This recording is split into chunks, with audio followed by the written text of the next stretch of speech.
আসসালামু আলাইকুম। আশা করি সকলে ভালো আছেন। আমি এগ্রো থেকে রাসেল মাহমুদ। তো সবজির দাম আগামী কয়েকদিনের মধ্যে কয়েক গুণ বৃদ্ধি পাবে। কয়েক গুণ বলতে এটা আপনার ২ গুণ, ৩ গুণ, ৪ গুণ পর্যন্ত বৃদ্ধি পাইতে পারে।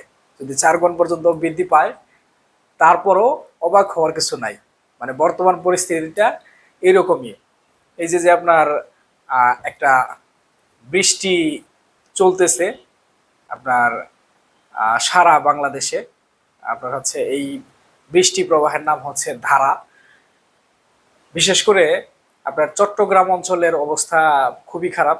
অনেক এলাকায়, অনেক উপজেলায় বন্যা দেখা দিচ্ছে, পানিবন্দী হয়ে আছে অনেক মানুষ। চট্টগ্রাম ছাড়াও সারা দেশে, সারা বাংলাদেশে প্রচুর পরিমাণে বৃষ্টি হয়েছে।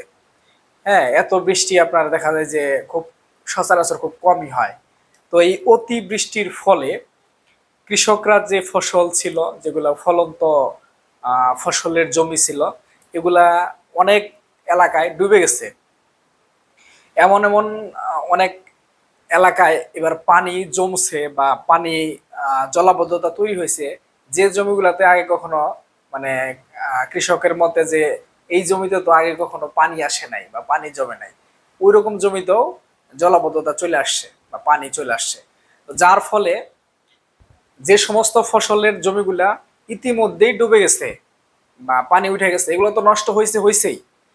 আর যেগুলা মনে করেন যে পানিতে ডুবে নাই, এখনো পর্যন্ত দেখা যাইতেছে যে ভালো আছে, যখনই এই বৃষ্টিটা থাইমা একটা রোদ উঠবে বা ২-৩ দিন টানা রোদ থাকবে, তখন দেখা যাবে যে আস্তে আস্তে টইলা টইলা ঝিমাইয়া ঝিমাইয়া অনেক গাছ বা অনেক জমি মরে যেতেছে, নষ্ট হয়ে যেতেছে। কারণ হচ্ছে এই যে টানা বৃষ্টি চললো আপনার ৫ তারিখ থেকে আগামীকাল ১৩ তারিখ, কালকের দিনও বৃষ্টি থাকার সম্ভাবনা আছে। ১৩ তারিখের পর থেকে বৃষ্টি থামা যাবে বা ১৩ তারিখ থেকে বৃষ্টিটা থামা যেতে পারে।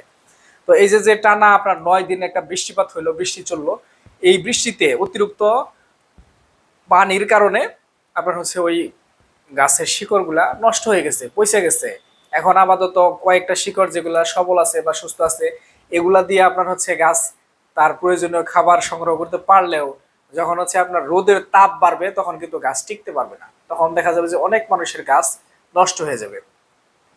যদি মনে করেন যে কয়েকটা বিভাগে বা কয়েকটা জেলায় এই ঘটনা ঘটছে, সেই ক্ষেত্রে আপনার সবজির বাজারে খুব একটা প্রভাব পড়তো না, দামে খুব একটা ইয়া হইতো না যে ১০ টাকা ছিল, ১০ টাকা থেকে হঠাৎ অনেক বেড়ে গেছে, এমন হইতো না, হয়তো সামান্য বাড়তো।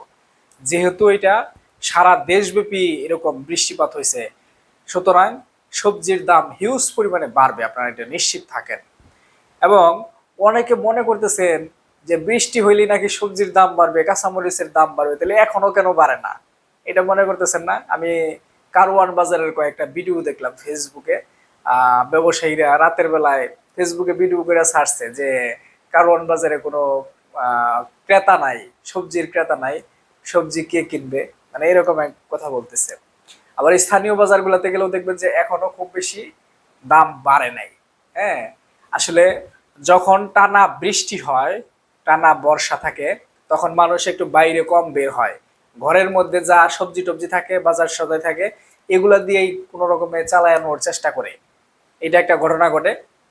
আরেকটা হচ্ছে বৃষ্টির দিনে, অতিবৃষ্টির সময় হাটে বাজারে মানুষজন কম যায়, যার কারণে সবজির চাহিদা কম থাকে, দামও খুব একটা বাড়ে না বৃষ্টি যখন চলমান থাকে ওই সময়টায়।